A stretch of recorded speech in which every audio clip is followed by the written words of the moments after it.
Je considère pour moi, Claire Chazal, que l'argent et la politique doivent être séparés. Je pense que l'un ne doit pas avoir base sur l'autre, notamment lorsque ces puissances économiques détiennent de très grands médias. Ce journal de 20 heures est un véritable événement. Pour la première fois depuis la privatisation de TF1, un élu de premier plan attaque en direct l'indépendance de la chaîne.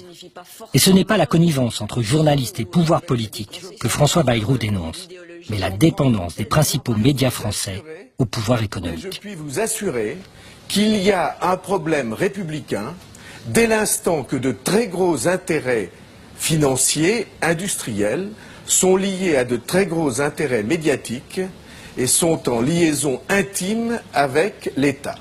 Face à un membre de la majorité politique qui a privatisé sa chaîne en 1987, Claire Chazal hausse le ton. Il n'est pas question pour la star du journal de TF1 de laisser ternir la réputation du groupe Bouygues, son employeur. Et puis après tout, elle n'est pas la seule journaliste à travailler pour un grand groupe industriel.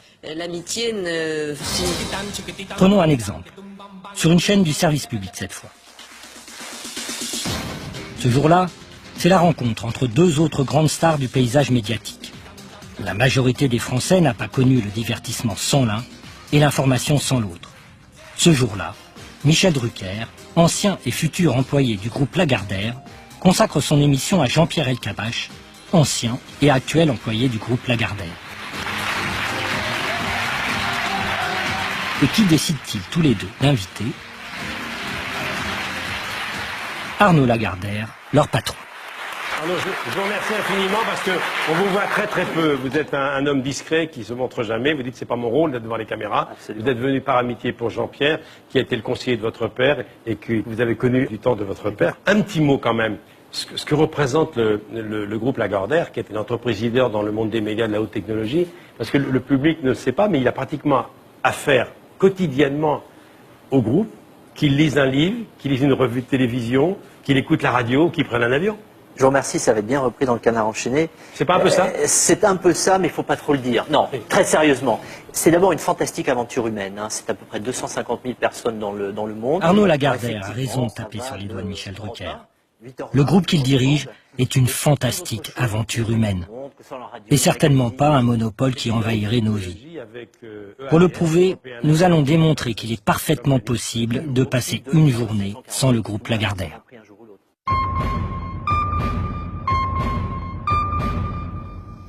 Prenons un Français moyen, Monsieur Lambert. Chaque matin, Monsieur Lambert se réveille au son d'Europe 1, la principale radio du groupe Lagardère. Mais il peut très bien choisir d'écouter Radio Classique, la radio du groupe LVMH. Sur le chemin du travail, Monsieur Lambert peut acheter son journal dans l'un des 1000 points de vente du groupe Lagardère. Mais il peut aussi préférer un gratuit du groupe Bolloré.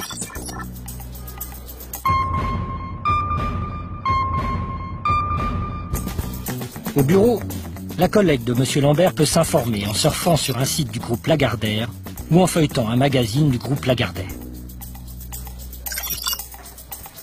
Mais M. Lambert, lui, peut lire le quotidien du groupe Dassault.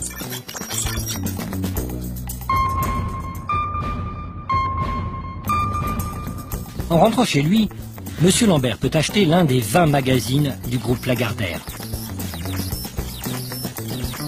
Mais il peut très bien choisir un magazine du groupe Pinault Printemps La Redoute.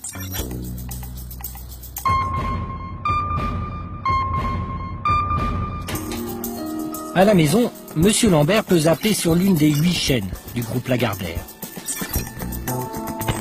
Mais il peut aussi regarder le 20h de TF1 du groupe Bouygues. Je considère pour moi, Claire Chazal, que l'argent et la politique doivent être séparés.